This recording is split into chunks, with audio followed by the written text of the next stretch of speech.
Bonsoir à tous, j'espère que vous allez bien. Alors, l'histoire dont je vais faire mention aujourd'hui, c'est une histoire qui pourra toucher quelqu'un sur son lit d'hôpital. Quelqu'un qui n'a pas confiance en lui-même, quelqu'un qui est attristé quelque part. Suivez cette vidéo jusqu'à la fin. Alors, c'est l'histoire de Steve Harvey, un Américain, c'est un comédien. Un célèbre comédien américain qui est immensément riche. Mais il n'est pas né riche, il est né dans une famille pauvre. Et il est né très bègue, c'est-à-dire il avait du mal à sortir un seul mot.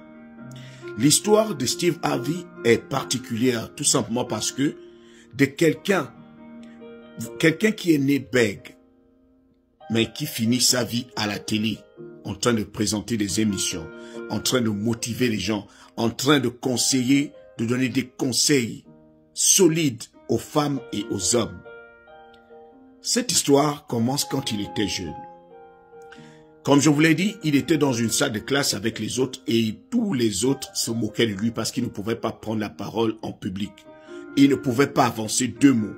Lorsqu'il commence à parler, il commence à bégayer et les autres se moquent de lui. Un jour, sa maîtresse demanda à toute la classe d'écrire sur un papier son rêve. Qu'est-ce que vous rêvez de devenir plus tard? Et lui, Steve Harvey, rêvait de passer à la télé.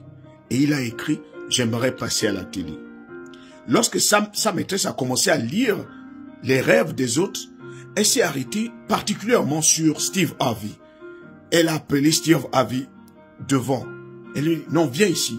Steve Harvey était content. Il dit « Ah, c'est sûr que j'ai écrit le meilleur rêve. » Elle a été touchée par mon rêve. Lorsqu'il arriva au tableau, la dame lui dit « Mais je sais pas. Vous êtes censé faire des rêves par rapport à ce que vous vivez, par rapport à ce que vous êtes capable de faire. Est-ce que tu as quelqu'un dans ta famille qui est déjà passé à la télé? Est-ce que tu as quelqu'un dans ta famille qui a déjà pris un micro quelque part? Pourquoi tu rêves de passer à la télé? Tu es bègue, tu n'arrives même pas à avancer un seul mot. Mais tu rêves quand même de passer à la télé. Comment vas-tu faire pour passer à la télé? Steve Harvey était en larmes. Il pleurait. Lorsqu'il voulait parler, il voulait bien répondre à la maîtresse pour dire à la maîtresse, c'est mon rêve, j'y crois, je peux le faire. Mais les paroles, plus il essayait, moins les paroles sortaient. Il continuait à bégayer et les autres s'éclatèrent de rire. Il est sorti de la classe, frustré. Il a grandi comme ça, frustré, jusqu'à ce qu'il a abandonné l'école. C'est quelqu'un qui s'est marié. Il a construit sa vie, il s'est marié. Il a divorcé 2 fois. C'est-à-dire, il a fait des mauvais choix. Il a fait des très mauvais choix. Mais c'était quelqu'un qui était passionné de comédie, qui pouvait te faire rire à n'importe quel moment, même si tu es en deuil. Une fois, il lâche une blague, vous vous mettez à rire. Et Steve Harvey, à un moment donné, a commencé à écrire ses blagues. Et il allait vendre ses blagues à quelqu'un d'autre.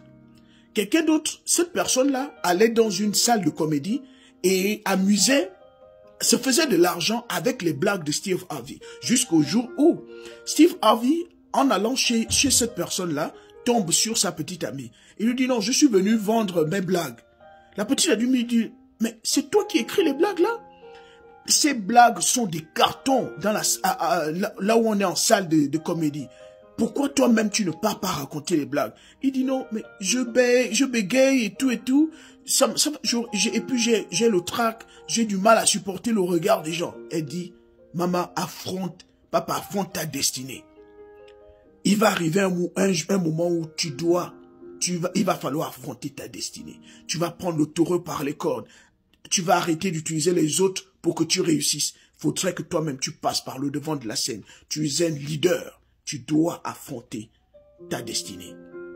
Donc Steve Harvey décide d'aller en salle et de commencer à faire les blagues.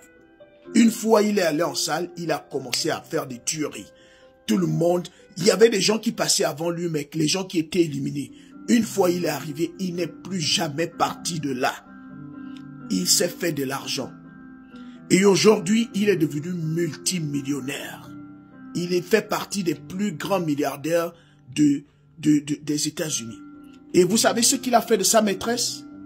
Parce qu'il n'a jamais oublié sa maîtresse. Chaque 24 décembre, Steve Harvey envoie un grand écran plasma à sa maîtresse pour lui dire « Tu as failli écourter mon rêve. Tu pensais que je n'allais pas passer à la télé. Mais regarde, toutes les chaînes où tu mets, tu zappes, tu vas tomber sur Steve Harvey. Je passe à la télé. Je ne suis plus bègue parce que j'ai dominé ce monstre-là qui dormait en moi. Quand est-ce vas-tu dominer ton monstre? Quand est-ce vas-tu empêcher aux gens de te déterminer, de te donner une étiquette, de dire ce que tu es incapable de faire ou ce que tu es capable de faire? Ce n'est pas eux de te juger, c'est à toi-même de prendre le destin en main. Mentalité alligator.